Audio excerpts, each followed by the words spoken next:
Season 4, The Comeback. Oh, look at you. All right. What we're doing here is we're taking guys who fought in the UFC before and were climbing up and getting to a certain level, and they fell off for some reason. Why did they fall off? And here's a chance to come back and regain that glory. How big was the fucking suitcase you brought? Yeah. Don't call it a comeback. I've been here for years. It is not a comeback.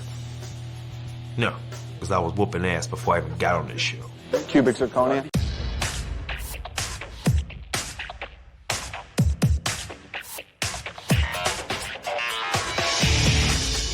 Welcome, guys. No bullshit. I am genuinely excited about this season. There's a lot of talent in this room. Serious, serious talent. So this season isn't like all the other seasons where these guys have to be spoon-fed, you know, babied. I know 100% that every guy here is a fighter. You guys have what it takes in here. You all know it. So the way this is going to work is we are going to pick teams today. But this season there are no team coaches. Both teams will get the opportunity to train with some of the best mixed martial artists. Randy Couture, George St. Pierre, and Mark Delagrati. And these are just 3 of several mixed martial arts experts we're bringing in to help you.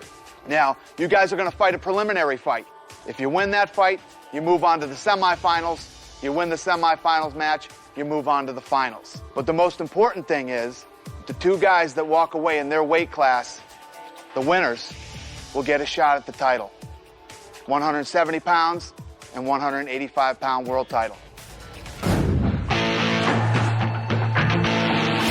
Honestly, I really think the strongest team is the great team. Is that the only shorts you got, Shoney? For now. Good Lord. There's a more diverse group, a lot more experience on our team. Let's get it on!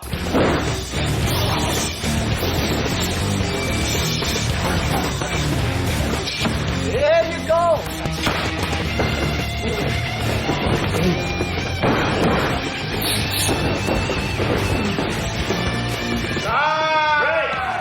Good job, Shoney. I met Matt before, and he brings a lot of energy to wherever he's at. He makes time go by quicker, and you don't think about what's going on. So, man, I'm glad he's on my team. We're making a deal to handle us some moles, right? Right, guys? The training's going phenomenal. There's no egos in the bunch. We'll all learn from each other. And we're going to all help each other get through those prelims. The training for me has been really rough because it's not about age. The fact is that when I'm at home, as good as my training partners are, I'm the lead horse. Come on, dig! High knees, dig! And it's hard to be pushed as the lead horse. And now I'm here on an all-star team, and I'm not keeping up with them.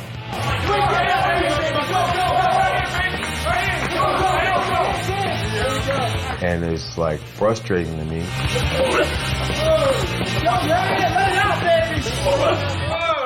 First name on the Technicolor wall. And that was the first time ever in my career as a pugilistic combatant, I threw up. Kind of scared everybody. It's like, oh man, is he not in shape? What's going on? How's this happening? I mean, it was tough for everybody. Don't get me wrong, but we weren't throwing up. Oh. Ow. We got a good feeling that they're going to go after Shoney first. Whether Shoney's ready to fight or not is the question.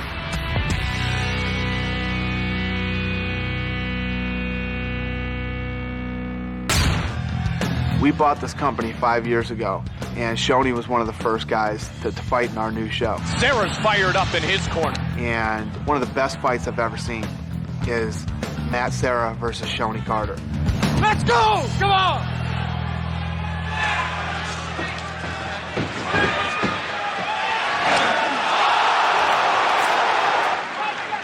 You okay? Oh! He hit with a spinning elbow! It's a war, 3 rounds. Oh!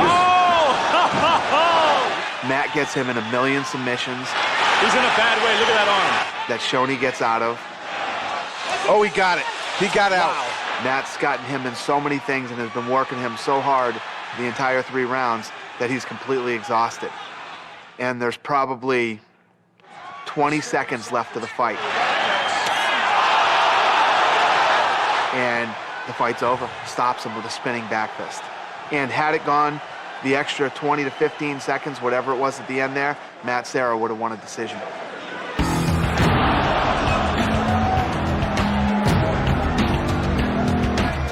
That spinning back fist has become infamous. I want my Noah's Bard Hall of Fame award because everybody's trying it now. For the winner, Mr. International! Shoney at one time in the UFC was one of the top 4 welterweights in the world.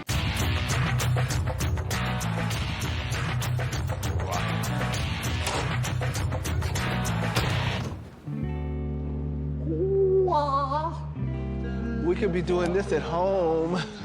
One of the things that makes this show very interesting is that it's not up to us coaches what they want to do. And today, Team No Love, the blue team, decided to take a day off. Some of these guys, they're very lazy, you know, because they're veterans, and some of them, they just don't want to work hard. They just think they can win a fight by using their skill, but sometimes it takes more than that. I think because we are fighting at such a high level, we all understand the need to be healthy and the need to not overexert ourselves in our training, and the coaches understand that too. That ain't right. The fucking hair on the back of my head. What a dick. Oh, Pay attention. You'll have to look at me for 6 fucking weeks.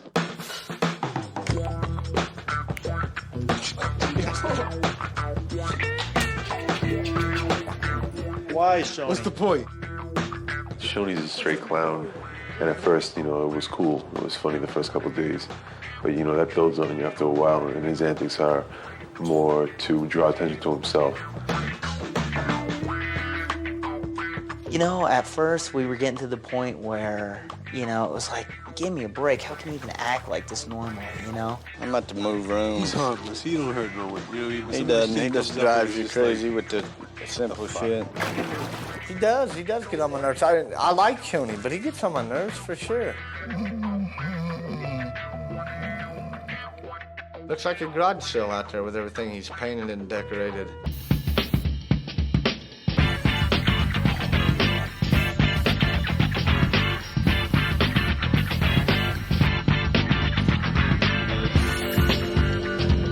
Don't touch my hat either. I don't want a hat like that. I don't want one.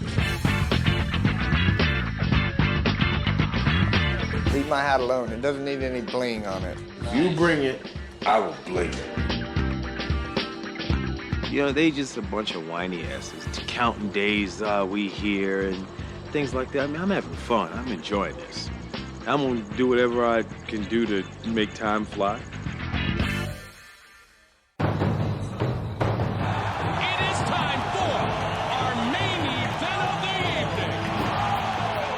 UFC 60 is Matt Hughes versus Royce Gracie.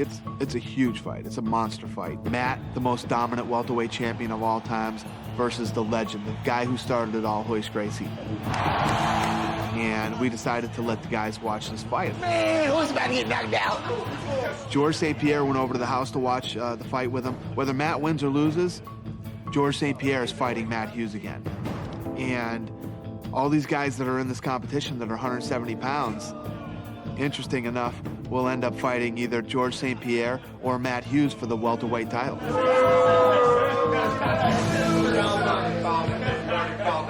Normally, when you watch the UFC, you're watching it with a bunch of bums in the street who think that they can beat everybody. We're watching it with each other who's all been there before, so it was cool watching the UFC with these guys. In fact, it was cool watching anything on TV.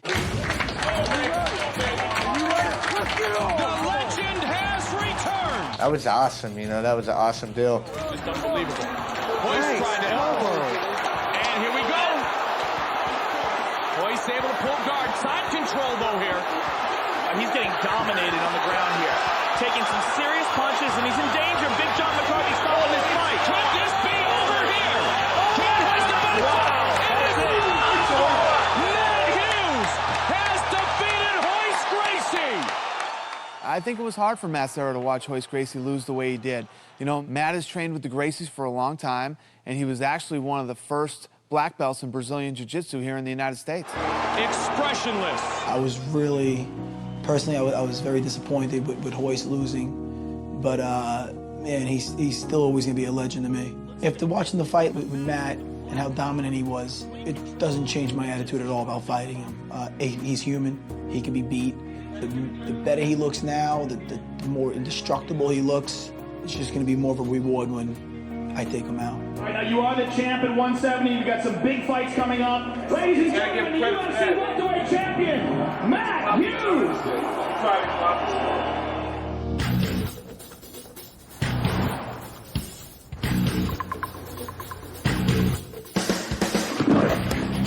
We decided to bring Marc Laiman back as one of the trainers this season. Marc's an incredible jiu-jitsu instructor, and he works with a lot of the top fighters in the world. We're happy to have him back. That's it. That's fine. I'm not a big fan of Marc Laiman, but I'm not discouraging anybody from working with him. By all means, train with the guy. It's totally up to them. I have a little history with Laiman. We cornered against each other. Our fighters went versus each other. Are you ready? Pete Sell. Pete Drago and Phil Baroni. Here's the uppercut. Bang. And Laiman was basically telling Baroni the third round to just take him down, take Drago down. He's running away. Put him in the cage and you get the takedown. You're going to win this fight. You understand me? And he took him down. He's saying he's out. He's out. He's out. He's tapping. He's tapping. He's tapping. Drago ended up choking Baroni to sleep. Pete Drago himself proves his worth. Instead of saying good fight, being a man about it, he gets in the ring. He starts complaining to the ref that it's unfair reffing and you let him stay on the floor. Meanwhile, he told him to take him down. Wow. He's a crybaby, a guy who talks crap about fighters, but yet he does not fight himself. I don't respect him. Let go, please. He made a comment after Royce's his recent loss, saying how psyched he was that he said he got demolished and whatnot. He shouldn't fight. He shouldn't fight. He should have retired after the second time he fought Shamrock. It's a beatdown. Total domination. It's great. And it really, really pissed me off. He should be a little more respectful, For a guy who doesn't even fight, he just makes me sick. Fucking prick. That's great. Matt's entitled to his opinion. I study the sport a lot. I watch all the fights, and to me, it's like a science. And you don't have to be a fighter to understand fighting. Hickson's is phenomenal on the floor. Have you rolled with him? Never rolled with him, but from what I've... That's all hearsay, though. I got to see it to believe it. And every athlete... You should roll with him. I want to. I study a lot of footage, probably more than most of these fighters, and so I have somewhat of an educated opinion, even though I'm not a practitioner of mixed martial arts.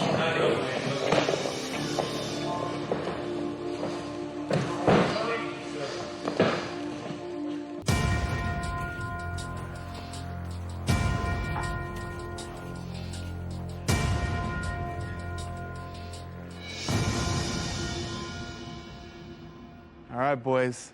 The great team has elected Pete Spratt. Fight our man Chris Lytle here. Have a good day, guys. I knew I would be selected for some odd reason. I even dreamt about it a couple of days before, but there was no surprise. I could have walked out before they even made the announcement of who was fighting because I knew it was me all along. I feel very confident in that fight with Pete Spratt. I know Pete's an excellent fighter. He's beat a lot of good guys, and it's not going to be easy. Just from looking at the first two fights, not easy at all. None of them are going to be here, so I'm just hoping that the Lord's with me this one and going to help me get through one more fight.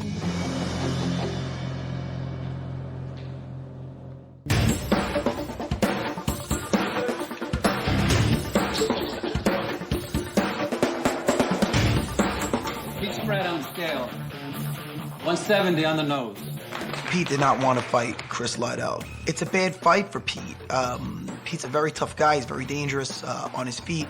Chris is more well-rounded. I think Chris could beat him standing up or on the floor. Chris Lytle. 170 on the nose. I know they're underestimating Pete. Stand-up's phenomenal, but he's strong and his takedown defense is getting good, and he's going to give whoever he fights problems, let alone Chris,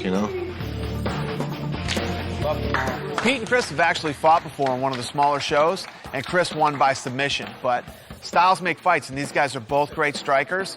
And I think that Pete is going to come out different this time and let his hands go immediately and try to knock him out.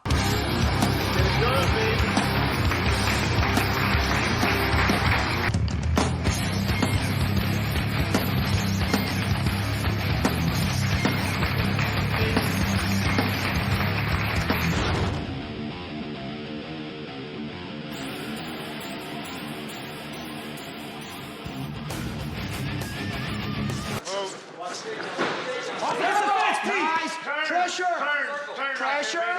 Good job, Pete. Pressure. Put your hands. Nice. Chris, if you feel he's gonna explode, put yourself in half guard. Get your hips out on the right side, Pete. Get your hips on the right side, Pete. Chris, take your time. Underhook, running. Here you go. I want you to stay on top, Chris. Take your time, Chris. Nice job, Chris. Nice job, baby. Good fight, guys. Play tight, smother with your neck. Got him in a guillotine choke from the top, arched my back. He taps out like 2 times on my side. Your winner from Team Mojo due to tap out, Chris Lytle. Today I took the guys to the YMCA to bring them swim, do some sprint in the water, and go play basketball just to change their mind and break the routine, you know? We got to see other people, other human beings besides the people we have inside the house. They're kind of all going nuts, talking to the same guys over and over. And I saw a lifeguard there. She was cute. And I snuck over and started talking to her. And I drew a map of the house. And I told her meet me at midnight in the back. And all I wanted was just someone else to talk to besides the guys in the house, especially a female figure. I was tired of talking to nothing but dudes.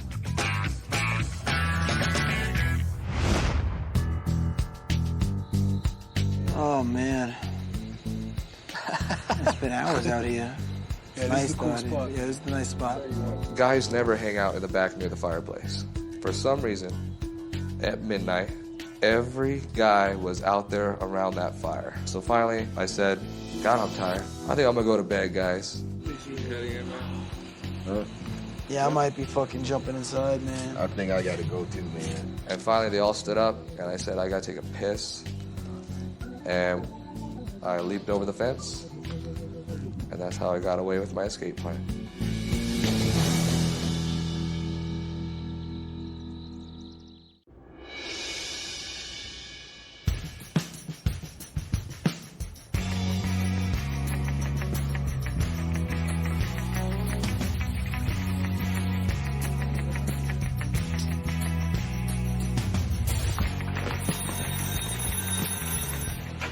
Hello?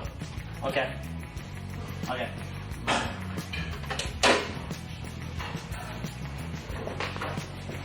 No one is to be leaving for training. Hang out, further instructions will follow. We got the phone call at 8:30, and they said, no training for right now. And that's whenever I knew something was up, big time. You guys look like somebody shitting your cereal, man. You all right? Someone did shit in my cereal. Something happened last night. Well, You're gonna hear about it. Dana's on his way. someone's been bad. I woke up and I ran into Travis and asked him why they haven't left for practice. He said practice got called off, and just from bouncing around asking everybody what happened, I got the story of what happened the night before. Do you know what's going on? I haven't got the whole story. Well, give me a partial story, man, because all I know is training's not going on today. Somebody snuck out and called the lifeguard and hooked up with her last night. That's basically what I got. Oh, yeah? Yeah? Keep it in your pants, man. I plead the fifth. Oh, dude, we're all a little pent up, but damn. Hey, can't you just write a poem about her and see her in 4 weeks? You didn't save anything for the second date, buddy. What? I found out that something went down. There was some drama going on. What happened was Jeremy snuck out of the house to meet some lifeguards. We're laughing with you, buddy. It's a fucked up situation. I don't believe it, man. I know, man. And Dana's coming over. I'm kind of nervous about that. Who said Dana's coming over? He is. Is he really? My speeches are brewing, buddy. Nobody ever accused you of not having balls, man. I'll give you that. Everybody was pretty nervous. It's kind of like we were kids waiting for the principal to come in the classroom and get us all in trouble. Dana's on his way. I know the name of it. What's up? Dana's here. I'm getting away from your ass. Wait, Dana is here? Dana's here. Oh, shit. I'm kind of nervous too, man. Is everybody running? Everybody scattering like roaches with the lights on. Don't nobody know where to sit. Jeremy's still over there. That's messed up, man. You guys are my boys. Shit. Let your boy fall. It's his own fault. It's him and his cock. Dude, maybe he'll just put your cock in an open door and slam it on you. I'm evil on you. Is this what I have to do? Water.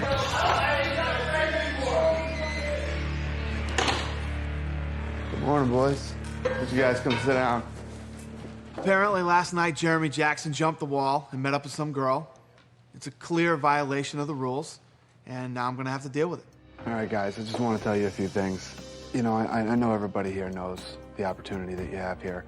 You know, you get locked up in this house and you start to focus more on, I can't do this, I can't have that, instead of why you really came here. So I've treated you guys with respect, we've treated you guys with respect, and at the end of the day, that's all we ask in return. You guys are a bunch of veterans, man. You guys know why you're here. We don't have to worry about if there's any wannabes in here, guys who think they want to fight and get here and realize they really don't. Every one of you guys are fighters. You're the real deal. You guys have an opportunity here that can not only change your fucking life, but your family's life for God knows how long, you know? This is such a monster opportunity for you guys. You guys don't understand. I really think you don't get it. You know, you're here to win. Guy that walks out of this show gets a shot at the title in each weight class. You know, it's huge. I didn't come here to give some big fucking speech and scream and yell and everything else. But it is what it is. Pack your bags, you're going home. All right? Have a good day, guys. See you guys this afternoon at 5 o'clock. We start training.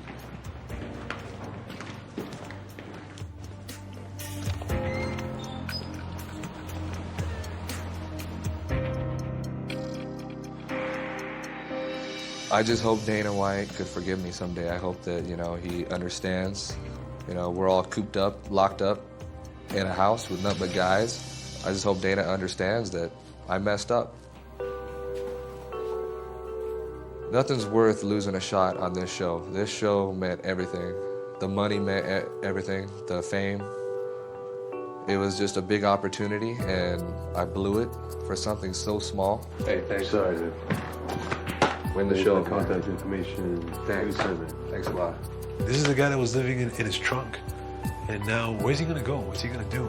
And he made a mistake. He's just a young man. I hope that life gives him a second chance. I hope he learns from it. I see you, brother. Yeah, it was a pleasure. The hardest part, believe it or not, is the money. All the money that I'm losing right now that I planned on having. I thought I was gonna have a lot of things paid off. All that money is now stripped away. I have no shot at getting it. Probably gonna have to get a job, who knows, or over at the gas station and have to earn money the hard way. Going home, I don't know where home is though. Peace out, guys. See you, brother. Hopefully my plane don't go down. Good luck to you, man. It ain't going down.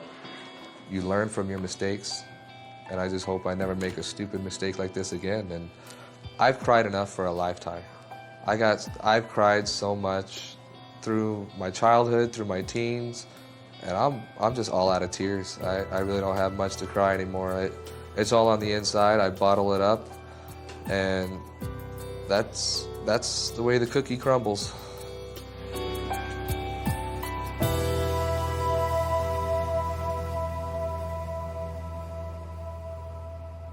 I don't think I've ever had a piece of ass worth of that. Dude. You know what I mean? I've had some good pussy before. That's like about $50,000. But I don't know if I've ever had that. That's like a $50,000 piece right there. Golly, the guy's sleeping in the back of a car at home, and you got a couple $1 million house. You're living here.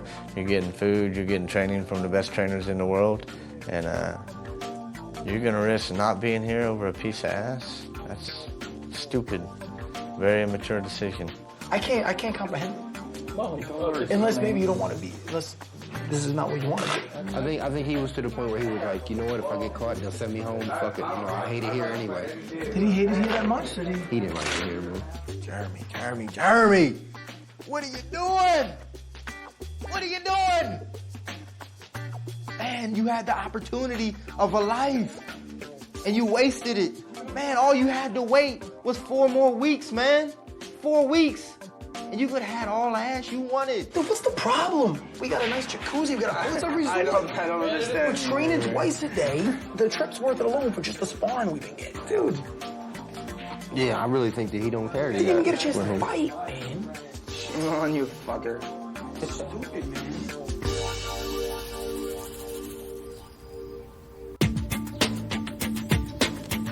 All these middleweights just looking at us. They want to know who it is. We're all gonna fight. You might be fighting Tuesday though, buddy. Ooh. I might be fighting you on Tuesday. Yep, who knows? I was just minding my business, getting my food, and all the blue teams at the table, and they're like trying to get out of me, like who's fighting next. I'm down, baby. It's all good. Let's play, bitch. Oh. Wow. The hillbilly grew some nuts, and he's talking. Travis being a quiet guy and not saying much, man, I really don't know how to take that guy. I don't know if he's joking around. I don't know what he's doing. He's like, come on, bitch. And I'm just like, you know what I'm saying? I just don't like when people talk shit directly to my face, you know what I'm saying? I got offended a little bit. Travis, yeah. You know, I know that's blue team and all, but you know, I want to see Travis, you know, I want to see Travis get a little into it, you know? You talk like that on the phone, buddy? Oh. You talk like that on the phone? Yeah, I want to fight Travis. I thought that he was thinking that he's a tough guy, you know? And I don't like that.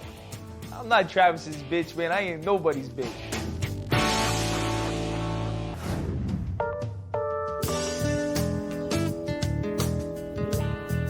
Who are you going to fight, Charles? I want to fight Luda. He thinks I should fight. Hey man, I'm not gonna tell you what to do. You know what I'm saying? I'm just recommend. I want you to get, you know, of course, to the finals. You know what I'm saying? The best route there would be the easiest path.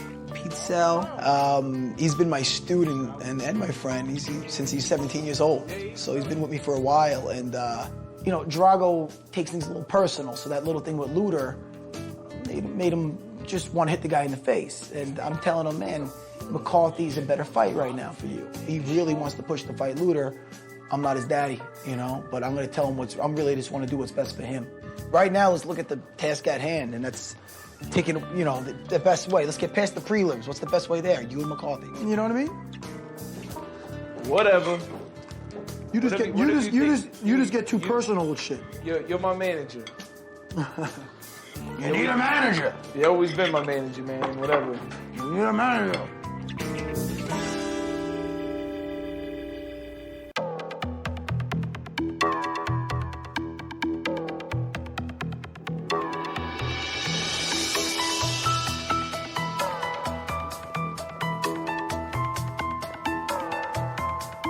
Good evening, guys. The next fight is a middleweight fight. You need to know who your middleweight selections are going to be.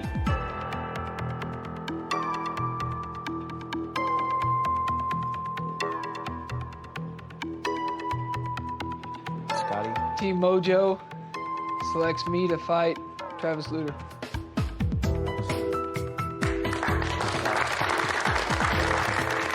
Team Mojo's decided to go with me for the next fight due to Cote being out with staff and Drago being out with staff. I'm just getting over it. I feel 100%. I've been wanting to fight, so we've all decided that I'm the next to go. Congratulations. We'll have weigh-ins tomorrow. The fight will be on Tuesday. I was very surprised that Scott chose me. I really didn't think I was going this week. I think that's it, guys. Just continue to have great fights and get after it. Good work. I was just surprised, very, very surprised that Team Gray decided that, that would be the best fight for them. We both hit hard, we both have knockout power, and then the big difference in between us is that, I'm really, really good on the ground, and from what I hear, Scott has a hole. I'm coming.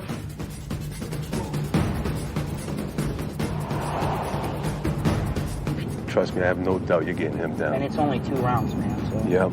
You're sprinting. I have to go out there and win this for myself. And then as long as I win it for me, then it helps the team too.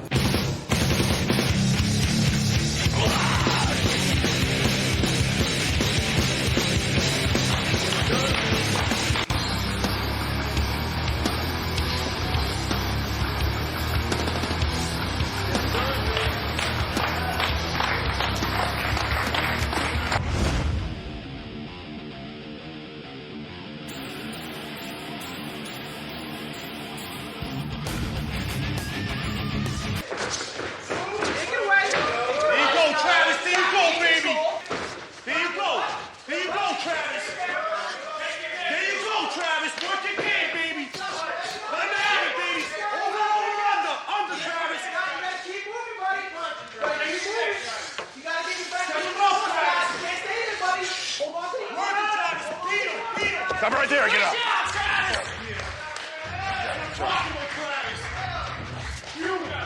Eagle, baby. Baby, take your neck, Scotty. Make sure that my choke got in, and make sure that I won. Winner by tap out due to a rear naked choke, Travis Lutter.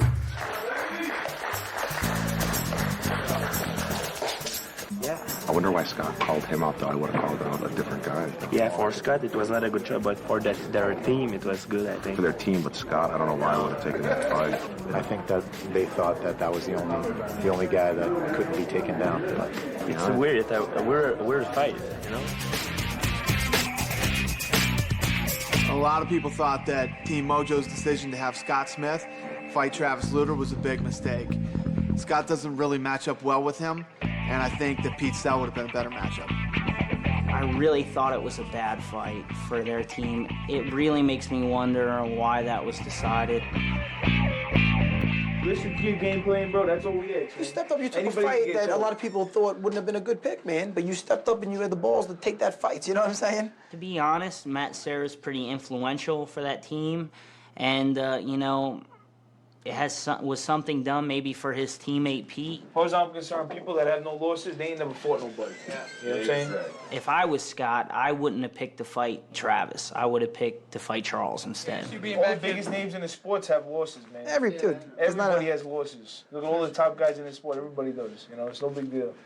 I believe Scott was thrown to the wolves. I can't really blame Matt Drago if that was their philosophy, because they're increasing their chances of getting further in the tournament. The reality of it is, you'll be back, man.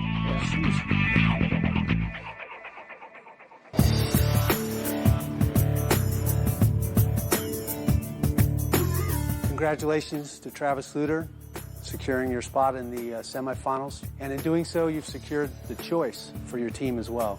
Who in the welterweight division is going to fight in the next prelim? From Team Mojo, Matt Serra, you're up next week. When Pete asked me to step out, I expected him to say it was me versus Mikey. So when he said you'd be fighting next week, I was a little upset because I wanted to fight, but I'll be up in a week, man. So I'll just concentrate on my training. We have selected Dean Thomas to face, for his long-awaited return, the Eastside Assassin, Mikey Burnett.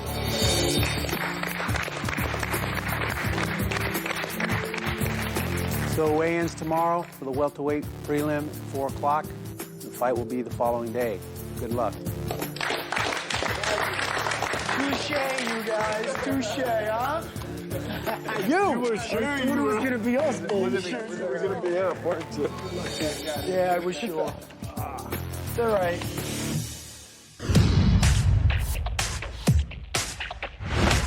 Team No Love has a choice, so Mikey Burnett will weigh in first. Mikey's been out for a while, but I don't see any weakness in his conditioning. I think that his tools are as sharp as they need to be successful in this fight. All right, 169.5 for Mr. Burnett. He's kind of a little pit bull going full steam ahead. Dean Thomas. Dean is very skillful. He's good standing up, good on the ground. He's good everywhere. 167.5. They both can bang. They're both good on the ground. It's going to be a good fight, a really exciting fight. Good luck tomorrow.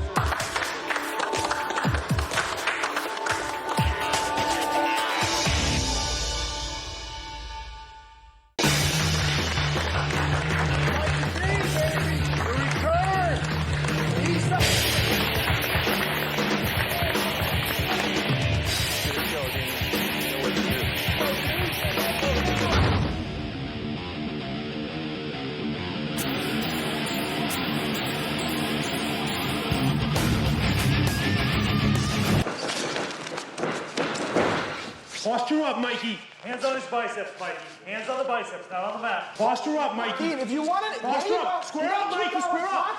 Keep it locked. Let him up. Let him up. Let him up. Let him up. Good. Now, good. Now. That's what I'm talking about, Mikey. Head movement.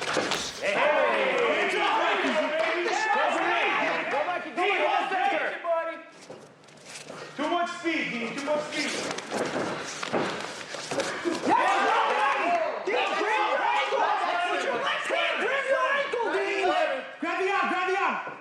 You got it, Dean. Dean, back up, Mikey, back up. Ankle, Dean, back up. Ankle.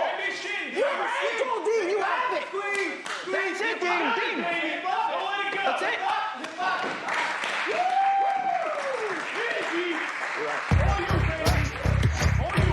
Good job, Dean. I'm a bad bitch, man. Oh, you're a bad bitch. What I'm talking about. Good job, Mikey. Triangle, too? Yeah, triangle.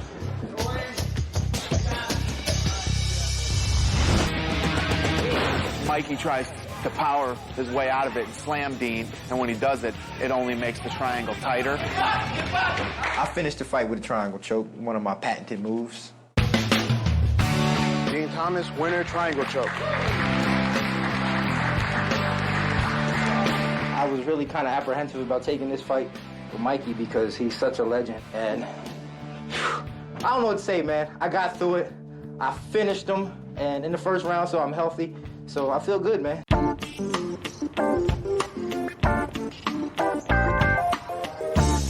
would prefer to fight Drago, to be honest. A fight with the Cote is going to be bruising, and it's going to leave me a little sore for my next fight. I think with Drago, if Drago makes a mistake of standing with me, I will put him out. I really feel that way. Jorge and Charles are both being affected by Team Mojo's mind games. I think not knowing who or when they're going to fight is really freaking them out. I actually think that the pressure is even worse for Jorge because he has a personal situation at home right now. His wife is about to have his baby, and he's stuck in the house and has no idea what's going on with her right now. Knowing that I'm going to have a baby soon is always in the back of my mind. It only stresses me out when I really start to think about it. You know, I'd like to be there to see it all go down. We were sitting around the dinner table, and Randy walked in the door. Who's that? What's up, Randy? And had like kind of a strange look on his face. We weren't sure what was going on. Jorge? Yeah. Congratulations, buddy. Oh, hey, thank you very much, man. We knew right away what it was. He's been waiting for his girl back home to give birth, and his baby girl was born. You've been working your ass off. Thank you so much, man. Courtesy of AMP, they're going to hook this thing up so you can see your kid. Oh, that's awesome. Thank you. Thank you.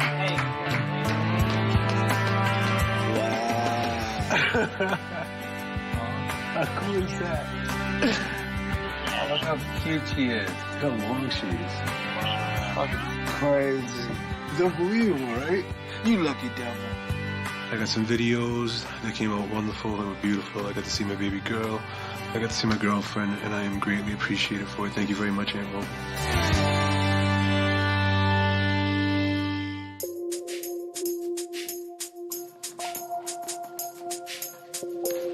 Gather round. First off, Jorge, congratulations on your baby girl. It's exciting. Sucks you had to be here for it, but, you know, congratulations anyway. Our philosophy during this competition is we want to give these guys everything possible to succeed. So we really had to make sure that there was great training available for them. We thought it would also be cool to bring in, you know, the best of the best throughout the season. You guys have had the opportunity to work with some of the best guys in the business, some of the best fighters here. So we're adding another coach here today. Let's bring them out.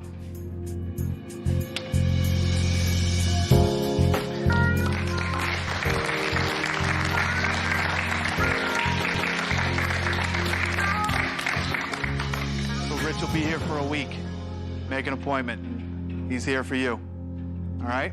I'm a guest on the show, so I'm here to let the flow go. This is their show. This is Team Mojo and Team No Love. There's no Team Franklin here. Coach, how's it going today, man? I was brought in to help coach this season's guys. If you need anything, let me know, man. Appreciate it, man. That's what I'm here for. Hey, you want some stat? No.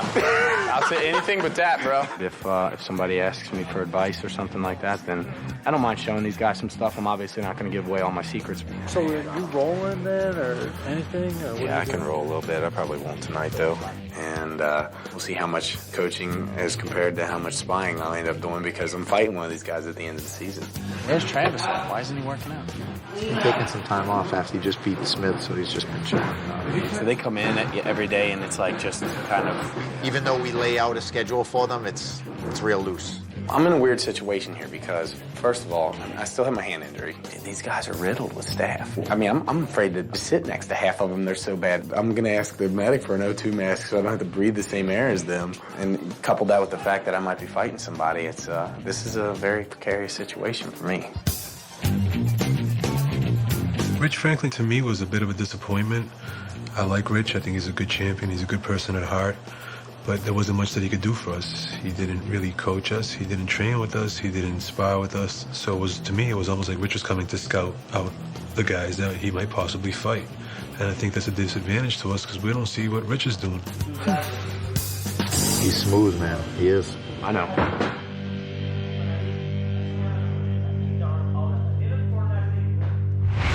Start drinking, Drago. What we got here? You guys is drinking with me, right? To the fight game, baby. This bottle's taking a beat. Guys, you don't understand. This is the beginning. Drago, he trains hard, but he likes to party hard. And after his fight, I'm not surprised. I knew, you know, that he'd be, in his words, bent by now. Where the fuck's the glass, man? The fuck am I, fucking Susie Homemaker over there? Man, I just be drinking juice. I don't give a fuck. I have no idea what he said. I drink bottles of whiskey like they fucking, they breakfast fucking whatever. So he's knocking down a few, and he's having a good time, and it's well deserved. So, you know, that's cool. Yo, come on, motherfucker, we drink. Fuck you, motherfucker. What's up, motherfucker? I don't give a fuck. Drago, go drink. Scotty's gonna drink, man. I got you, brother. There he is. I'm feeling good, baby. I'm fucking drinking Jack and Coke, whiskey and Coke. I'm banging them down, you know what I mean? It's nothing to me, man. I'm fucking twisted. It's a good time, you know? When we turn the light off?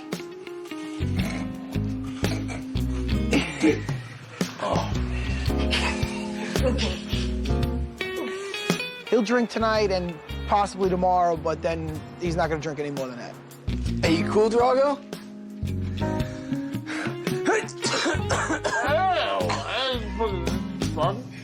So we'll give him a couple nights of drunken madness, and then I'll make sure I'm on top of him, and he'll be fine by the time he fights.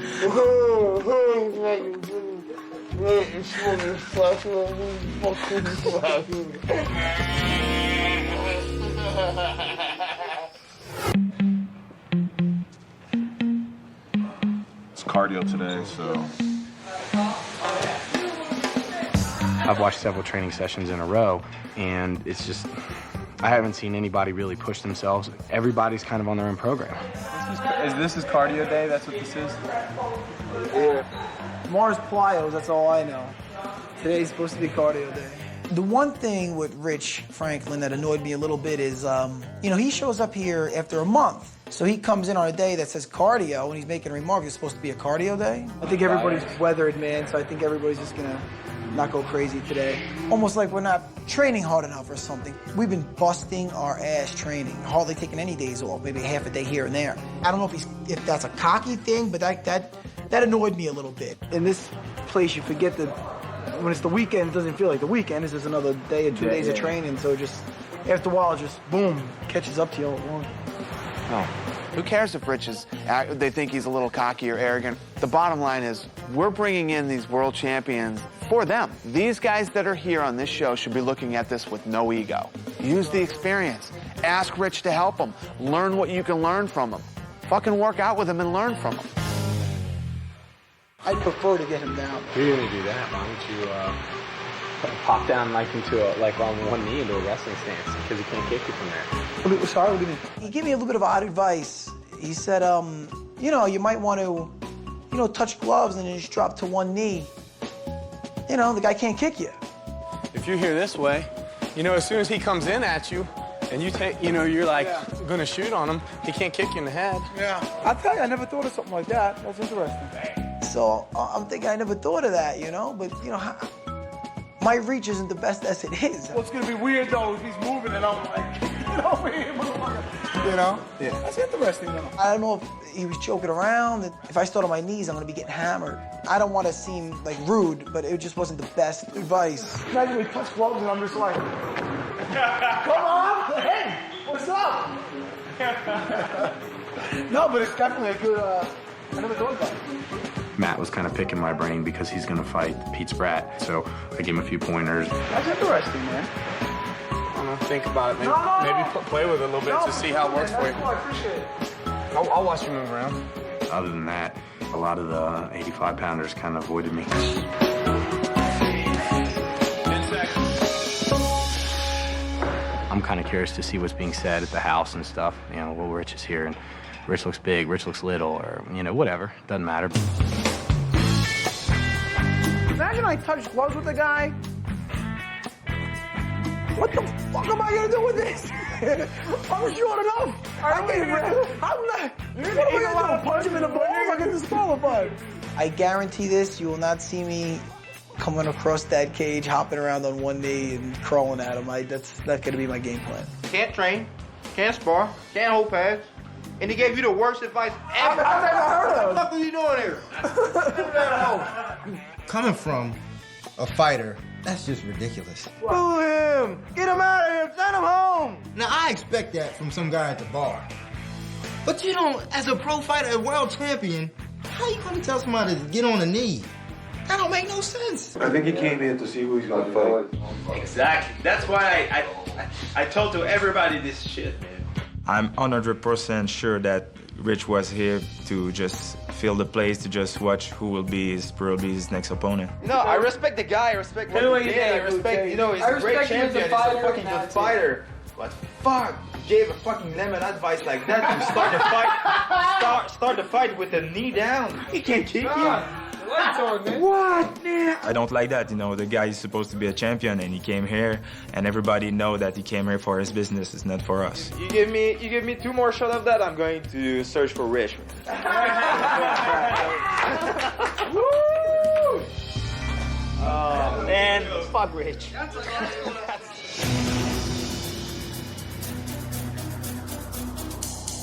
Did you really tell Matt Serra to start the fight on his knees?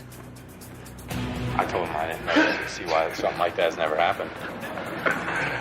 Matt Serra told us that Rich Franklin gave him advice to fight Pete Spratt to start out the fight with one knee down. And half the guys kind of thought he must have been joking because it was so off-the-wall advice. He said, I want to try to take him. I'm not going to stand up with him, And I said, well, here's food for thought, At least he can't kick you. I thought it was funny, and I thought, man, when I asked Rich about it, Rich is going to laugh about it. He asked me for advice. That's a crazy thought. It's a crazy thought. Rich. I told him I thought that the ref would stand him up. And he didn't laugh about it. It wasn't funny to him. So I guess he meant the advice. I'm out of here. I think that I was brought in just to create a little drama, to see the reaction of the 185-pounders.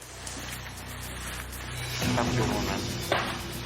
The fact that these 185-pounders want my belt doesn't really motivate me. So whoever ends up winning this contest is just going to be standing across the ring from me, and it's another day at the office. I don't plan on seeing any of these guys here being a champ as long as I have the belt.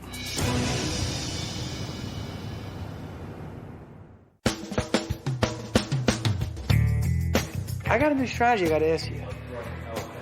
Now, you got to tell me what you think it is. Okay. What if, he can't kick if I'm on the floor. Right. What if we touch gloves and I go down? He obviously can't kick you. He can punch you. But if he backs up and makes you get up, the referee should make you stand up. Okay, I don't like that strategy. It's like boot scooting. Someone told me to do that. I wasn't a big fan of it. It's like booty scooting. Yeah, I don't like it. I'm basically joking. Tell you the truth, Rich told me that. Rich Franklin. I wasn't a big fan of it. No. Me neither, buddy. No. That's funny. I didn't even get a double take out of Randy. You probably heard it all. Feelings.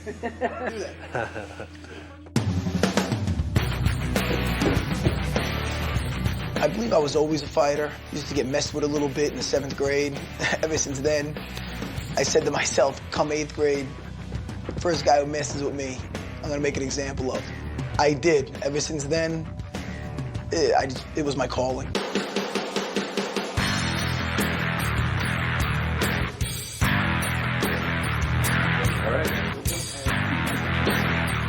Matt Serra and Pete Spratt's fighting styles clash big time, and I think that's a good thing. It makes for exciting fighting. 170.5 for Mr. Serra. In my opinion, it's probably the worst matchup for Pete Spratt of anybody in the house. 169.5 for Mr. Spratt. It's all about discipline in that type of fight. If Pete could stay moving around and a lot of footwork, short punches, and keeping him at bay and being defensive, I think that's a long night for Matt Serra. Fight is tomorrow at 4. Good luck.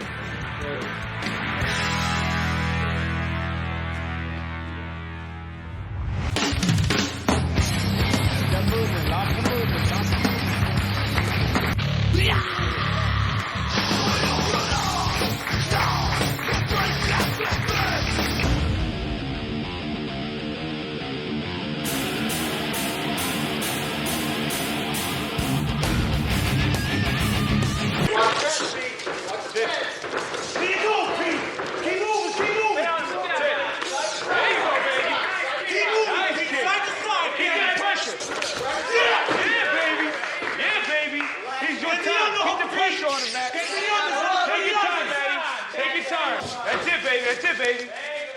Let's see if we get that hook. Look for the underhook, Pete. Look for the under. Lock it up, Pete. Lock it up. There you go. Good. There you go, Pete. Nice. There you go, Pete. Elbows in. Take the under. Take your 4 your legs. Halfway there, Pete. There you go, man. There you go, Pete. Down there, man. Nice. There you go. Keep the elbows in, Pete. There you go. There you go. Elbows in, Pete. Choke him, man. There you go. 2 hands on one. 2 hands on one. That's it. That's it. Keep going, man. There you go. Come on. Keep going, man. Keep going. Little left, Pete. Keep going. Get out, Pete. That's it. Yeah, man, boy. What I'm talking about. He ended up getting both hooks in and taking my back, and then punching out from there. And I submitted from punches.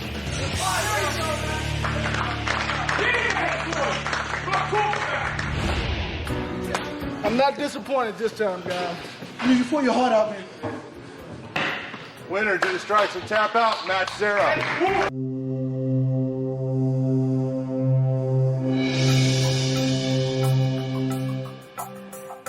I don't know how many of you took advantage of Rich Franklin training, being here and being available for you guys to train with. Heard a lot of you thought he was a dick and didn't like him. Hopefully that won't be the case with our next coach. This guy is one of the best fighters, not only right now, but of all times. Let's bring out your coach.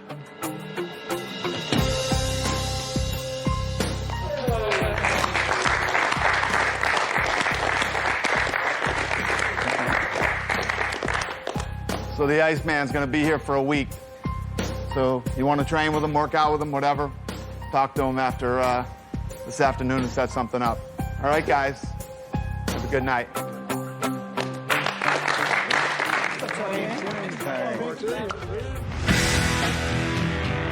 I'm pushing him here, and I'll just keep trying to hit. I like your toenails, man. You like those? There's a ball on the end of a rope, and you're just trying to wing it through this guy's head. I'm happy Chuck's here. He's cool, man. I like Chuck. Anybody who's enthusiastic and they want to show you something, I'm open to new things. But it lands, it's fucking If it lands, it's over. You know, I appreciate any tips he has. Yeah. I'm not the type of guy that's going to try to change the way you fight. I'm going to add things to you. It's all wit. And that's what I'll try to do with these guys, is throw them things that they can add to their game. So you go forward. Let's go forward. Damn. It's good to have Chukwueze here. He's a world champion. He's a good wrestler, you know. So it's a very huge advantage for us. My hand is so fast right now, man. I feel good.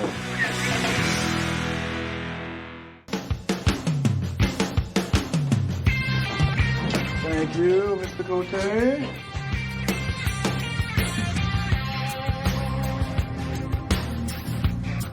What's up, Chuck?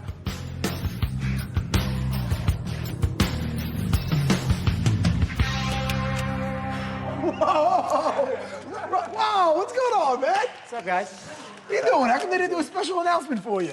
I'm nobody. Everybody else gets a special announcement. I'm not Chuck Liddell. Matt Hughes just showed up. There was no big announcement or anything. He just popped on in. What's up, Georgie? Oh, yeah. I don't know if George has a problem with Matt. You know, they already fought each other, and I don't know, man. Matt don't get the announcement. no secret they're going to fight each other again. Go back, open the door, and I'm gonna make the announcement. The world welterweight champion of the world. Did you make that hat yourself? Tony Carter. But I don't think that they hate each other, you know. I just think that it's a strange situation. You guys need me for something, guy, today?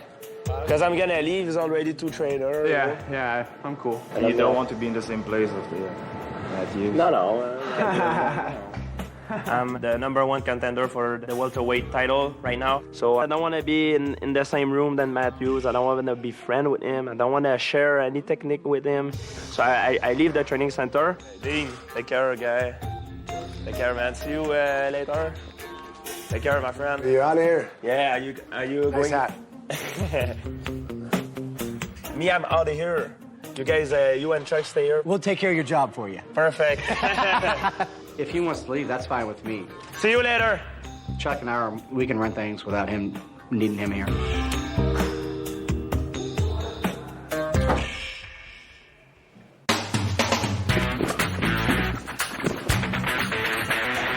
I'm coming in here as just a coach. It's my first day. I know all the guys. They've all got experience. I don't feel like I really need to coach them that much. So it's a lot more laid back for me. You know, he's a nice enough guy. You know, he's definitely nice. I picked his brain with some wrestling, which he was kind enough to show me some nice stuff. But, you know, he's your typical jock, you know, a little cocky, a little, I don't think I really hang out with the guy, but he's nice enough.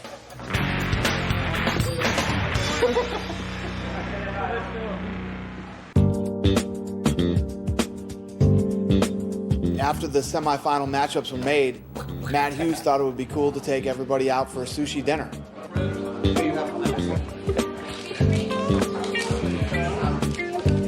So we're eating sushi. I'm sitting right across from GSP, and Matt looks at the schedule and says to GSP, he says, Since you're avoiding me, do you want the blue team or the gray team today? And I'll take it out. and I think that Matt, he just has that personality where he likes to step on people, to be dominant over people. You want me to show up? You want me to stay away? Or? Show up if you want. Can roll a little bit. Teach me something. One condition, if you teach me on one thing too. Okay. You teach me something, I teach you something. Okay, fair enough. Kick his ass. I see you, Dan. What? I ain't say nothing. It's not like you got real tiny lips. I can see those lips moving around.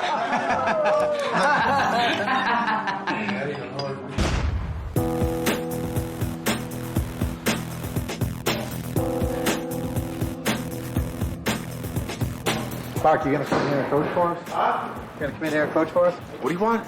You want to come in here and hold this, coach No. for us? No. What do you need me in there for? I haven't worked with Mark at all. I don't know. He doesn't really offer anything. I mean, the guys go to put their hands out. He's like, "Are you infected with anything?" No. Just stay there. Like, he's got the personality of a wet mop. Go! Mark Lehrman, you know, he seems like he don't really want to be here. You know, when we do the jiu-jitsu thing, he always sits on the bench with our team. You know, he doesn't look that he wants to train with us. Now push him into half guard. Push him to half guard. Hips right near the elbow. Scoop back. I'm willing to help anybody, but a lot of these guys just don't want to take advantage of it. If they want help, they should know who to come and ask. So I leave it up to them, and if they want, they know how to get a hold of me.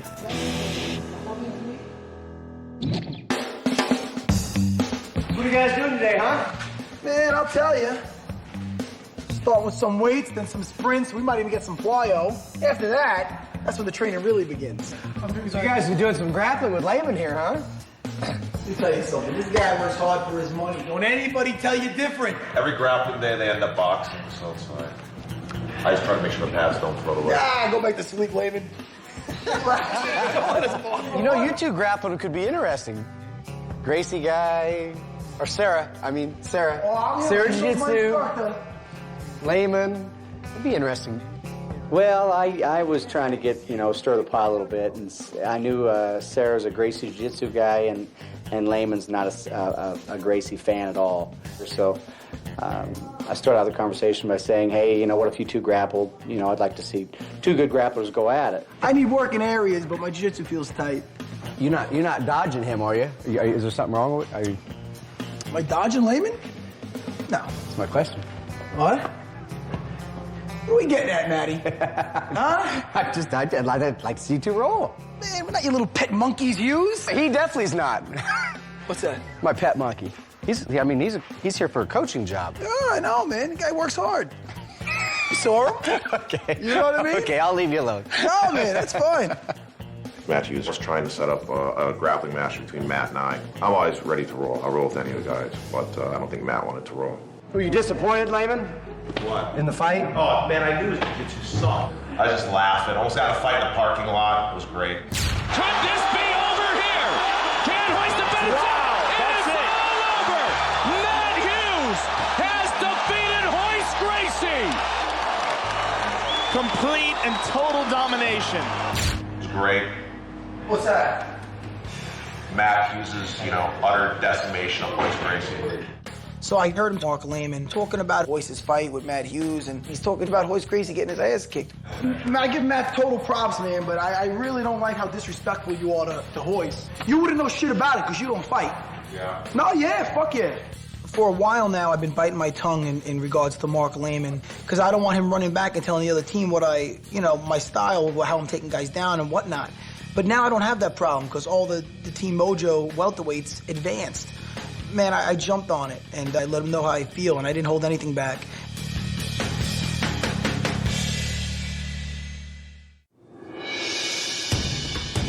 Let me tell you something. Royce lost, but Royce also fought. She shouldn't have fought. He shouldn't have fought. He shouldn't have fought. No, you should never fight, bro. You shouldn't fight, bro, because you don't got what it takes to fight. Huh? You don't got what it takes to fight. I don't want to fight. Oh, shit, you want to get here and fucking sleep. I give Matt all the respect in the world, man, because, he's champion, he fights.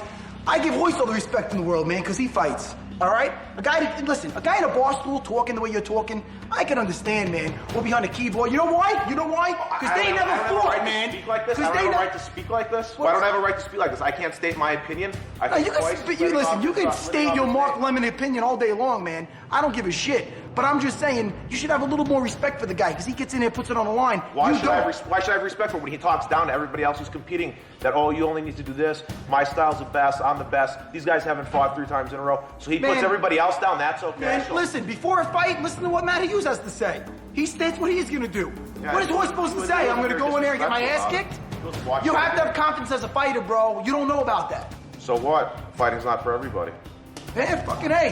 Definitely not for you. But yet, you have a very good opinion about it and you're an expert about it. Oh, you can't be an expert by watching something? Yeah, man. Expert Just anything? sit You there can't and watch, be like man. that? Sit there and watch. Sit there and watch and talk about the guys that get in there and actually fucking believe. You're like an expert swimmer who never got in the pool.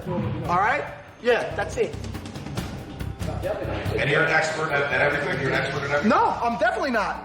Definitely not an expert at everything. Not at all. You know, I know what I'm real good at. I know what I need work on. Difference is, I'll go in there. If I get knocked the fuck out, I'm still in there. You know? Yeah. And you know what? And one thing's not gonna change. You'll be sitting right where you're sitting being, oh, Matt should have done this, should have done that. Yeah. Man, it's all safe where you're sitting, bro. Yeah. Yeah. Safe as hell. Yeah, damn, nice and cozy. Yeah, it is. Yeah, Dana's my check here. It's great. Yeah. Fuck. You guys been grappling now? Yeah. Yeah, Matt was a little heated in his argument. He says I don't have a right to say the things I say because I'm not a fighter, but, you know, we live in a free country, and I can say whatever I want to say because I have an opinion. Whether he chooses to listen to it or not, that's totally his prerogative. How do I look? Oh, You know, Shoney's a clown, so we're just going to basically show the world how we view Shoney in our world. And we're live here at UFC. We have Ultimate Fight Night with a great matchup between Mr. International Phony Carter versus Mikey the Terra Serra. Mikey, sir, you ready? Phony Carter, you ready? Let's get it on! Oh my God, he catches it with a spinning back Holy fist. cow. Oh, and Mr. International look at that dance. I'm not sure the fans are going to like that dance. Oh my gosh. Rather disturbing, Pete. Rather disturbing. Nothing but laughs. I think George Rivera has a lot of courage for getting up there in a thong and a clown suit on national TV. What?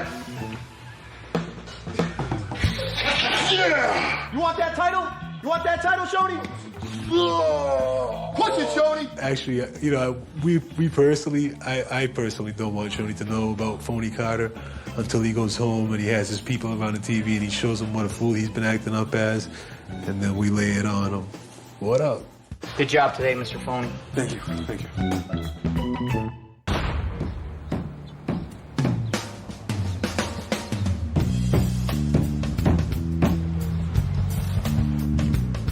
I don't know if I can fit through there. Pete Spratt was trying to get a helmet and shoulder pads, and he was going to run through the wall. I'm about to go underneath this box. Yeah, the pranks are coming out. You know, it's the final days, and we're having a little fun. What the hell's gotten into Spratt? He losing? He's lost his mind. You gotta run through the wall and shit? Yeah. He really wants to. I'm betting on the wall. I'd heard enough of Pete Spratt's football helmet and cowboy collar and shoulder pads. I'd heard enough of that. Well, let's loosen up some for you right now. Let's see. That was my wall, the little Oklahoma leprechaun. He just wanted to steal my shine, I think. If you scared, don't worry about it, Pete. We got swim goggles. We can get through that damn wall. What's going on there? Mikey! I can't. Boo! What is it? I'm going through the wall. Hut, hut, hut. That one hurt a little bit. Don't do it again, Pete. On the first one, I kind of tested the durability of the wall. Hey, don't do it again, Pete. Oh! On the second one, I think I actually hit a stud and I kind of bounced back. Oh. Are you all right, Mikey? Oh, it's gonna hurt. That one didn't do much damage. Oh, is that blood? It did a lot of damage to me, but it didn't do a whole lot of damage to the wall. Turn it on. That's all I can tell you. Back yourself out. There's some noise. There's some noise. Hut. Ah! The third one, I planted a pretty good one on it. That fucking sucks. Let him kick the field goal. Y'all think I'm scared? I mean, it's 4th and goal. What do? You know, I mean, you can tie the game with the field goal and go into overtime, but that's no way to live life.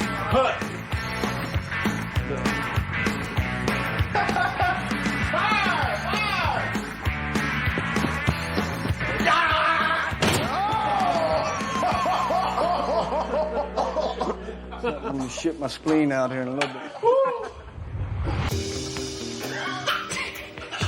We set up this nice big bucket of water over the top of the door. It just so happened that Edwin decides to peek his head in the door first. He's like, hey, what are you guys doing? What's up, Ed? Oh, fuck!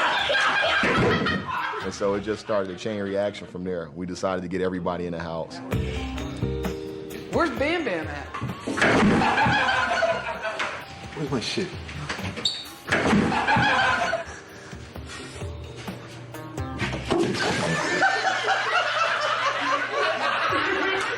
Later on, I decided to go put some pizza boxes next to Captain Miserable's bed.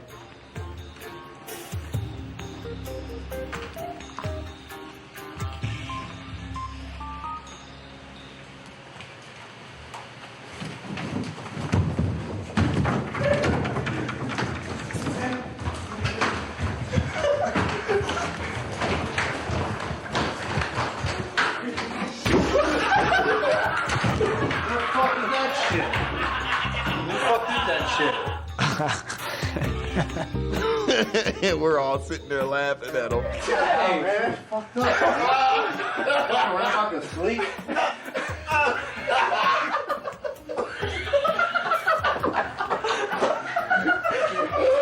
That happened to all of us. These guys laughed hysterically for 30 minutes straight.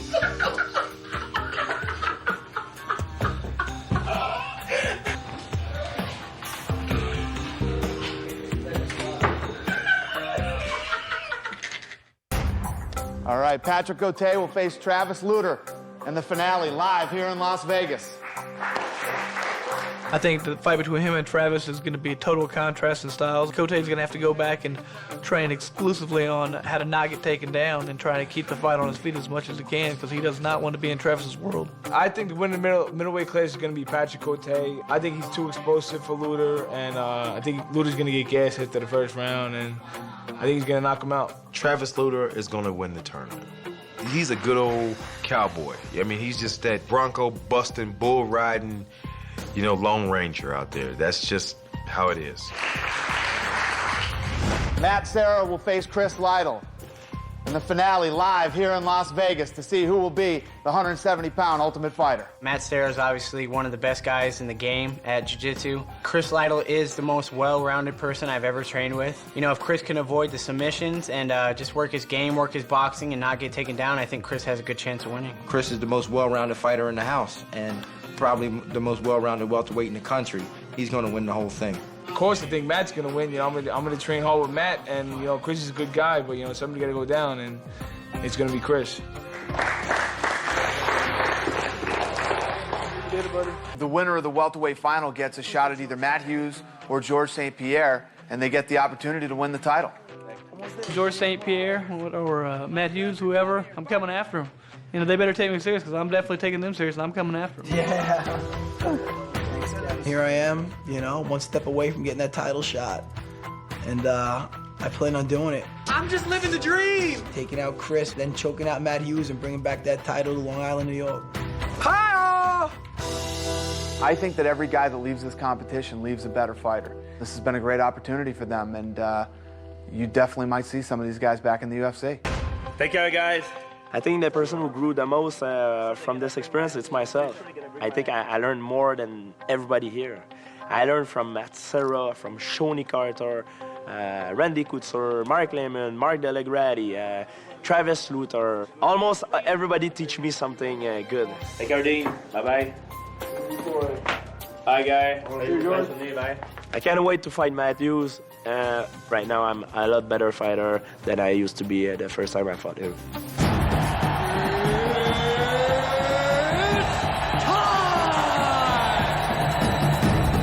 In the middleweight bout, it's Travis Lutter versus Patrick the Predator Cote.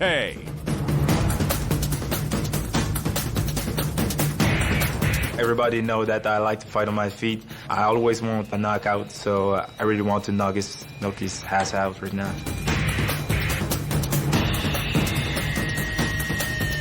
My gut says that this fight's going to be quick. I'm going to take him down, I'm going to beat him up, and he's going to give me a submission.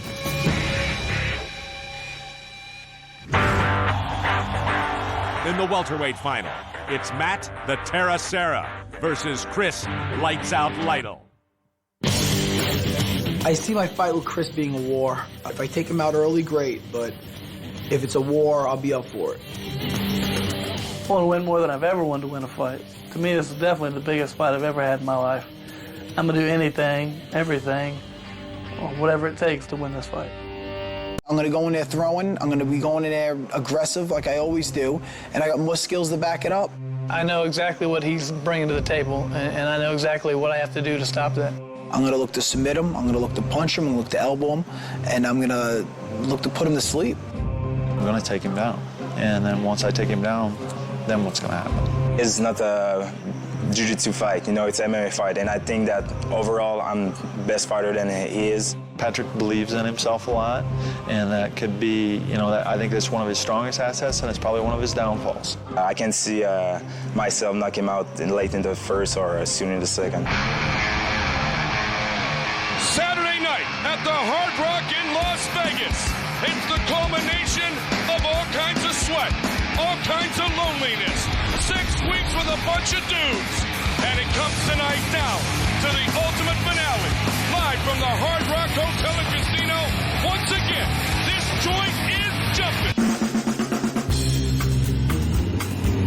After Vegas, I flew back to Dallas and kind of resumed normal life. Is that your treasure box right there? My son is great. Jordan is 7 years old. He's got a lot of personality, a lot more than me.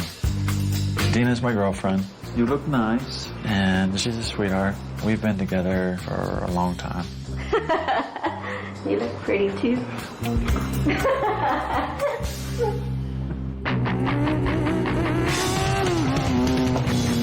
My first love, it's like women will come and go, but motorcycles are forever. It's a good outlet.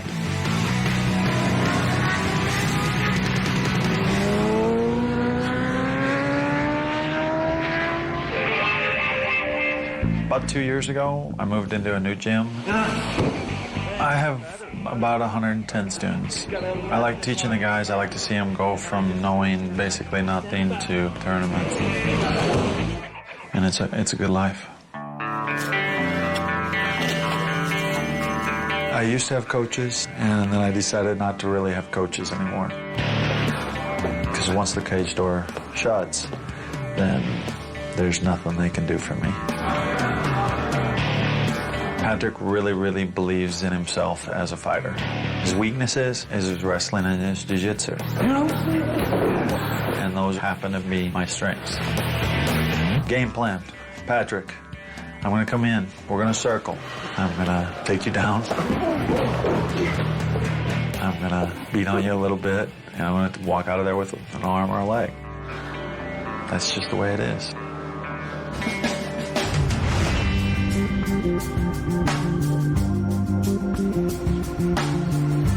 After the show, I took 1 month off. I just did the party all the time because, I did a good job in the show. I'm living in Quebec City. I have a house with my fiancée, Marie-Claude. She's a really, really, really good cook. So I can eat whatever I want. Good. So happy. I love my life right now. I train with the head coach of BTT Canada, Fabio Hollande. This is my #1 coach. He's a black belt jiu-jitsu from Brazilian top team. At this place, I did my Muay Thai training.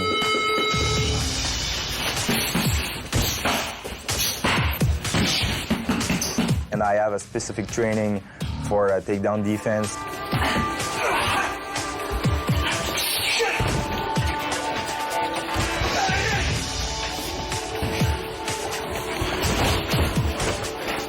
I train with Patrick Claveau. This is my boxing trainer.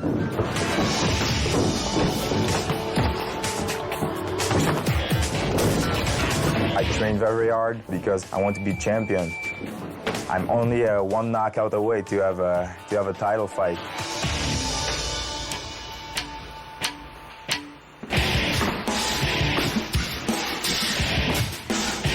be honest with you, I wanted to fight more Pizza in the final. Travis is a little bit boring. Just one-dimensional fighter, you know. He's a BJJ guy. I know what he's going to try. He's going to try to take me down. And if you want to stay on his feet, hands up and chin down, buddy, because that will be fast. I'm ready to fight. Let the beating begin. 33-year-old Travis Lutter, the American, 7 years older than the French-Canadian Patrick, the Predator Cote. Lutter, ironically, has the reach advantage. Fighting out of Quebec City, Quebec, Canada, Patrick, the Predator Cote. Fighting out of Fort Worth, Texas, Travis, the serial killer. Lutter. The Predator, Patrick Cote in the white trunks. Lutter looks for the early takedown. Got a hold of him already. He's got him down. Bad spot for Patrick Cote. He's already past the half guard. This is bad for Patrick. He's got his back. Big trouble for Cote. Hooks in, and he's got an arm. He's got Patrick's right arm. Lutter is such a brilliant Brazilian Jiu-Jitsu practitioner. He's got it completely locked up. And it is all over. It is all over. Travis Lutter is the ultimate fighter. Next up for Travis Lutter, Anderson Silva. Very interesting how Anderson Silva was shaking his head there as if to say, in Portuguese, that's not going to happen to me, my friend. Travis, the serial killer, Lutter.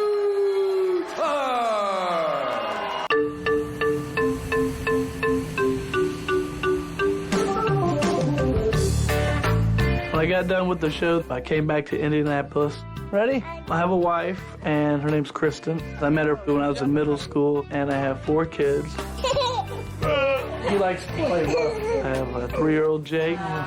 He marches at the beat of his own drum. Yay, Jakey! My little girl is 5. Her name's Corinne. She's probably the one who can manipulate me the most because she's so little and sweet. Then I have Kaylin. She is 10. She's just extremely good. Always knows what she's supposed to. Cutest little thing. And then I have Keegan. He is 11. He's really into sports, and that's all he really wants to do. Jakey!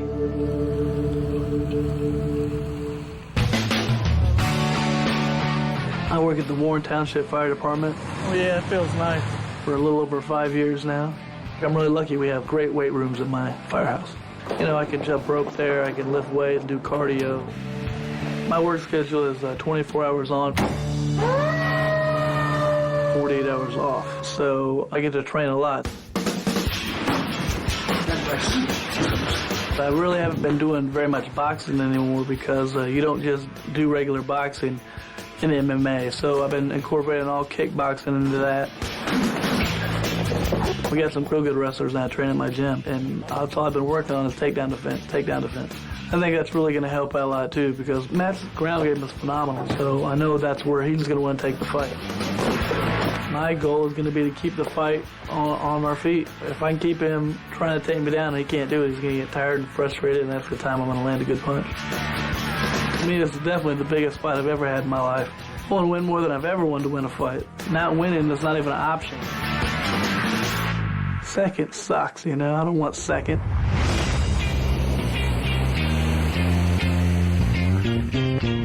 I lived in Long Island, New York my whole life. Hi-oh! And when I went back home, the first thing I did was go to my mother's house.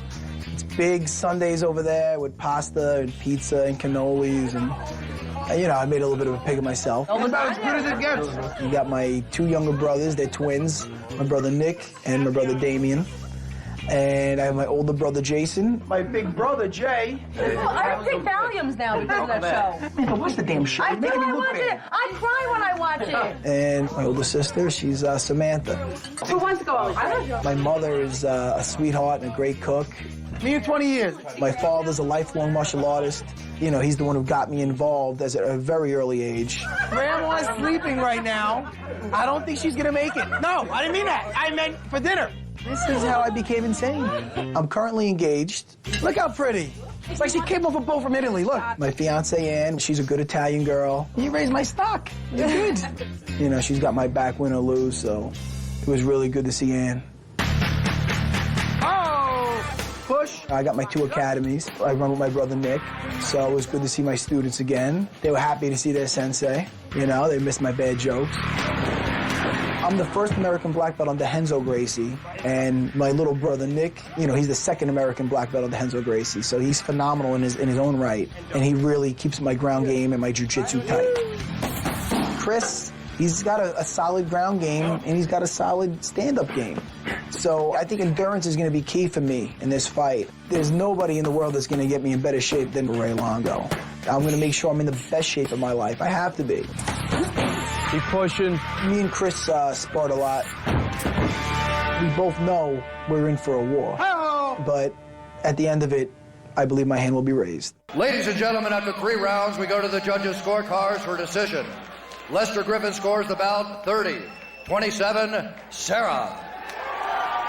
Glenn Trowbridge scores the contest 30-27, Lytle. And Marcos Rosales scores the bout 30-27 for the winner by split decision. And now, the welterweight winner of the ultimate finale, Matt the Terror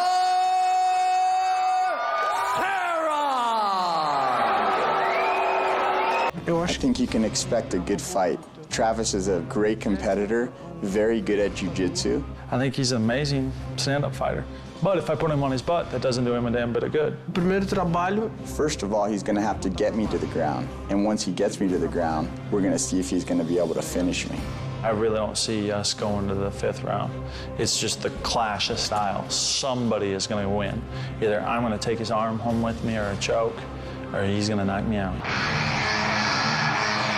Another beautiful Saturday night in Las Vegas. We are sold out inside the Mandalay Bay Event Center. The middleweight title was to be on the line tonight until yesterday at the weigh-ins. Now the champion, Anderson the Spider Silva, came into the weigh-ins yesterday and weighed in perfectly at 185 pounds.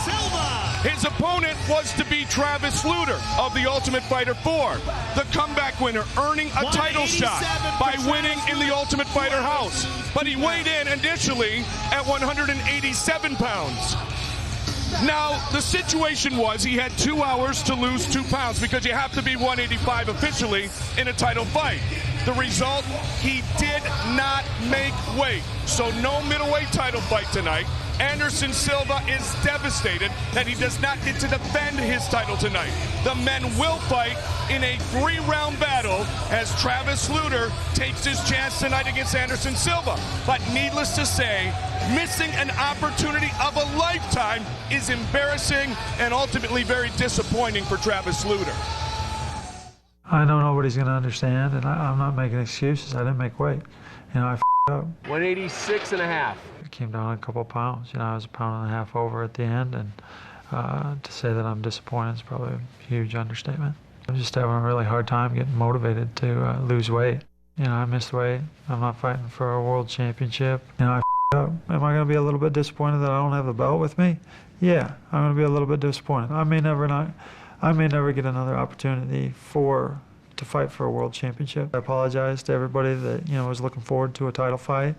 I'm still going to give it hell and walk out of there with my arm raised. Travis disrespected the title, he disrespected the fans, and he disrespected everyone involved with the event. It's just a shame, and I don't even have the words to explain the way I feel coming into my first title defense and it not being a real title defense. I'm going to show him what kind of level of fighter fights for the championship. I'm going to fight like I'm defending my title, even if the title's not on the line. No title defense, but a fight nonetheless, and Anderson Silva can prove a point. Well, you know what? Anderson Silva is such an explosive guy. I would hate to see a weakened Travis Lutter taking on this animal. Anderson Silva is perhaps the most technical striker in all of mixed martial arts, certainly the most technical striker in his division, which he is the champion. Anderson the Spider Silva takes on Travis Lutter. It was to be for the middleweight championship. They will still compete this evening, and Anderson Silva is angered. Angered at Travis Lutter for not making weight. Anderson Silva wants to punish Travis Lutter for that. Here tonight in our main event of the evening, and for Travis Lutter, he knows that his chance to get himself another comeback opportunity is to win this evening. Because if he does defeat Anderson Silva, then he can go to the UFC and say, hey, this time I'll make weight, this time I will win. Silva! Head kick. Oh, God, and Lehman goes down. The debut of Anderson Silva lasts less than 1 minute. This is a different kind of struggle. Rich is rocked here. Rich is in trouble here. Down goes Franklin. Anderson Silva is the new middleweight champion. Na verdade, eu acho que tanto eu quanto I didn't expect the fight to go that fast. I definitely believe that it was one of those fights like a chess game. Whoever would make the wrong move at the wrong time would lose. Good Muay Thai clinch by Anderson Silva. não tem como explicar. I've been doing this for 15 years. Every day, 6 hours a day, we work on clinch and Muay Thai. Of course, I don't want to end up in that Thai clinch. You know, that looks like a pretty bad place to be. Travis, congratulations. You get a shot at Anderson Silva. I'm going to try to take your head off. I think I can put him on his butt. He's got the clinch. He's got a hold of him. This is exactly what he wanted. He's got him down. I think he's an amazing stand-up fighter. But if I put him on his butt, that doesn't do him a damn bit of good. Primeiro trabalho. First of all, he's going to have to get me to the ground. And once he gets me to the ground, we're going to see if he's going to be able to finish me. And the biggest mistake Anderson Silva could do against me is to take me lightly. I think you can expect a good fight. Travis is a great competitor, very good at jiu-jitsu. I guess you'll be able to see his jiu-jitsu against my jiu-jitsu. He knows that I'm dangerous and that I'm probably the best guy he's ever faced on the ground. And if I can take him there, then he's in trouble. I think this fight's going to be a difficult fight for both of us, but I think it's more difficult for him. It's just the clash of style. Somebody is going to win. Either I'm going to take his arm home with me or a choke, or he's going to knock me out.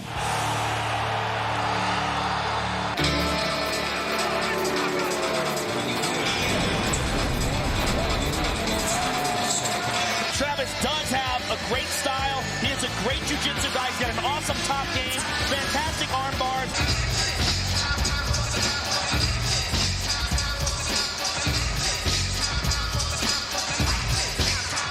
He's a very solid Brazilian jiu-jitsu black belt, world class, but not at the very top level. 31-year-old Brazilian Silva, 2 years younger than the kid from South Dakota. Now fighting out of Fort Worth, Texas, the serial killer, Travis Lutter. It's time! Travis, the serial killer, Lutter! Anderson, the Spider, Silva! All right, gentlemen, this is the main event. We've gone over your instructions in the dressing room. Protect yourself at all times. Follow my instructions at all times. When I tell you to come out ready to fight. Touch gloves. Different type of fighter in Travis Lutter that Silva faces tonight. Whoa, that didn't look good. Very, very poor setup shot from the outside. Travis has got to at least engage in that middle range if he thinks he's going to make the transition against an athlete like Anderson Silva. Silva's knees, as I started to say earlier, Joe and Randy, are very instinctive. So, Flying knee. Flying Travis knees at took a it. time. He took it. He's got him down. And he's on top. So Lutter took one, and now Travis Lutter's going to work on top. Did you script that? I mean, that couldn't have been any more perfect. I wish I could take more credit for it. You know what? And that is exactly what happened when he fought Anderson's former teammate, Pele. He's got a pass. No. Oh, Silva does a nice job of kicking him away. Oh, that slow takedown. He got Nice slow low single, and he's able to take him down. Low single, snatched that low single and followed through. Oh, armbar. Go for it. Anderson kicks him off. He's got to stay on him. Travis is the up kicks. Yeah, you got to watch the up kicks with the Spider and those long, long legs. One thing about Travis, he takes a great shot. Yep. He's a tough guy. And then right back to that guard again, though. He's looking like he's going for a Kimura on that side. Now he's mounted. Oh, he baited him. I think he baited him from that half guard. Absolutely right. Punches. Lutter looking to beat Anderson Silva. Lutter looking to finish Silva out of the first round.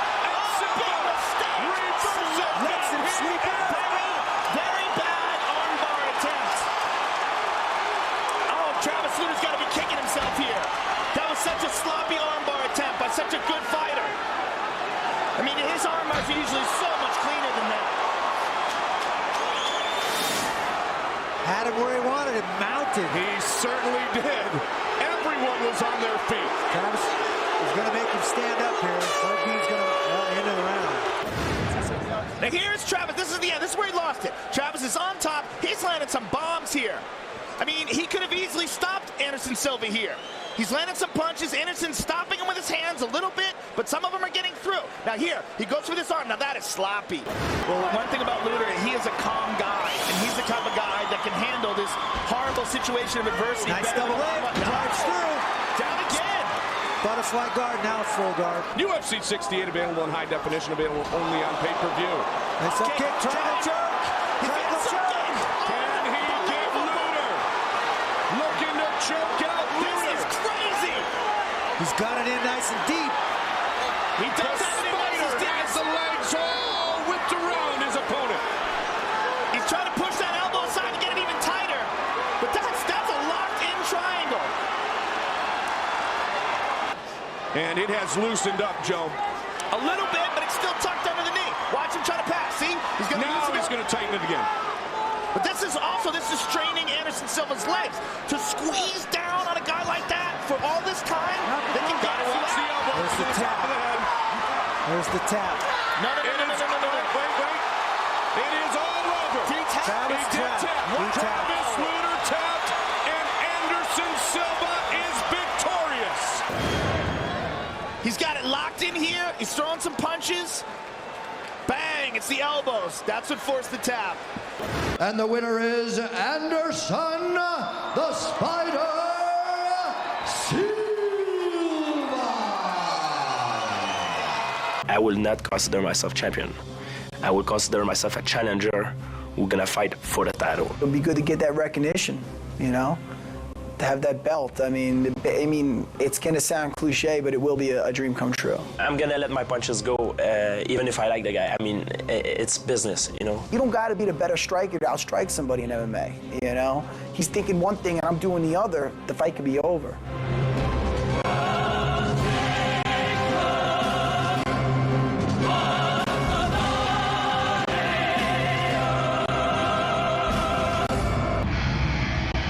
For the first time in UFC history, we have made our way to the Lone Star State. You know, Matt Serra is a very tough guy, but he's got his work cut out for him tonight. George St. Pierre is easily the top 170-pound fighter in the world. He is an incredible athlete. He's explosive. He's excellent in all areas of the game. Dynamic striking, unbelievable takedown defense, great jiu-jitsu. He's young, he's hungry, he's intelligent, he's disciplined, he's a hard worker, and he destroyed the greatest welterweight champion in UFC history in Matt Hughes in his last fight. He's on a roller coaster ride right now. Matt the Terror Serra is here tonight because he was the winner on The Ultimate Fighter for the comeback. And for the past 2 days, every time I see Matt Serra, he says, be ready to say good things about me. I'm going to put on a show. I'm going to shock the world. Well, you know what? Matt Serra has dedicated himself to this fight like he has never dedicated himself before. And if you look at Matt Serra's past history, they share one common opponent. That opponent is BJ Penn. Matt Serra lost a very close decision to BJ Penn, and George St. Pierre won a very close decision over BJ Penn. Matt Serra can make this a fight. He's got to be perfect. He's got to be very intelligent. His cardio has got to be excellent, but he has the tools to make this a tough fight and shock the world. Here at Toyota Center, a live look inside the locker room of the welterweight champion, George Rush St. Pierre, hoping tonight will provide him with his first title defense. The man who wants to take the belt away is the Brazilian Jiu-Jitsu black belt, Matt the Terror Serra, who has waited very patiently for his shot to become a UFC world champion. Everybody, I want you to listen to me. I'm gonna ask the UFC management to give me a world title shot. Please, please, please, please. I want the belt so bad. Give it to me. Let's go. Big John McCarthy gets us started. Matt has greatly improved his striking skills. I knew that he was going to try to make me believe that he wanted to stand up, and as soon as he would have a chance, he would try to put me down. There's the attempt to take down by Matt. Nice double underhooks. Matt trying. GSP doing a great job of scrambling out of that takedown. That's why I had a little edge on him. You know, I was able to know his strategy.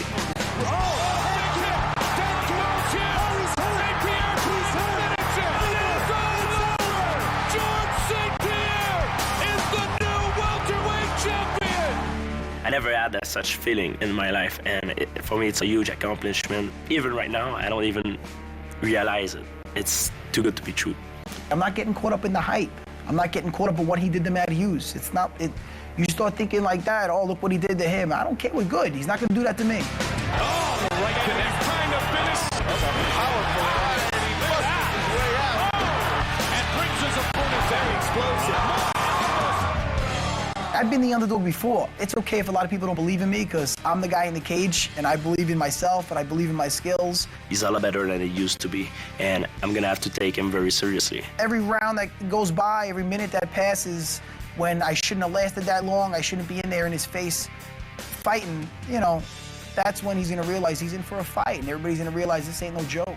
He's better than I am in submission, so I'm gonna have to use the right strategy and the right tactic against him, otherwise it's gonna be a bad night for me. You don't gotta be the better striker to outstrike somebody in MMA, you know? He's thinking one thing and I'm doing the other, the fight could be over. I'm gonna let my punches go, even if I like the guy. I mean, it's business. He's gonna know he's in a fight. I've taken some of the best fighters that ever went in the octagon, bell to bell, and I got the experience to pull stuff off. Matt Serra is fighting for the World UFC welterweight title. He's gonna put everything he's got because for him is the chance of his life. I've been in the game a while. Since 2001, I've been fighting for the UFC. It'll be good to get that recognition, you know? To have that belt. I mean, it's gonna sound cliche, but it will be a dream come true. Matt the Terra Serra. Serra is only 5'6", and the reach advantage is dynamic and dominant for George Rush St. Pierre, and a 6-inch difference between the challenger, Matt Serra. It's time! Matt the Terra Serra! George Rush St. Pierre! Do I have any questions from the challenger? Do I have any questions from the champion? I want you to fight clean, fight hard, fight fair, touch gloves. Back to your corners. Serra. Yeah, I mean, if you look at those two fights, That's a slip. doing a better. Oh, Serra buckles St. Pierre. St. Pierre down again. Good Lord. He's hurt him 3 times in the last 60 seconds. It is Unbelievable! Unbelievable! Woo! Let's take a look at it again. Right hand right in the back of the head. It looked like that was a little bit more off balance than anything. But no, See, he that's looks where I hurt. thought, that's where I thought the slip was, yep. When he hit him in the back of the head, you think, guys? I think Matt is so strong that a punch like that, just clip in the back, and that one really hurt him badly. Wobbled him. No legs at all on George right here. And Matt continued to come forward. And stayed calm, too. Here's the end of the fight. Mount and just dropping bombs. Wow. The new UFC welterweight champion of the world. You know what? I knew he was hurt, and George is so dangerous. I mean, George is the future of the sport by far.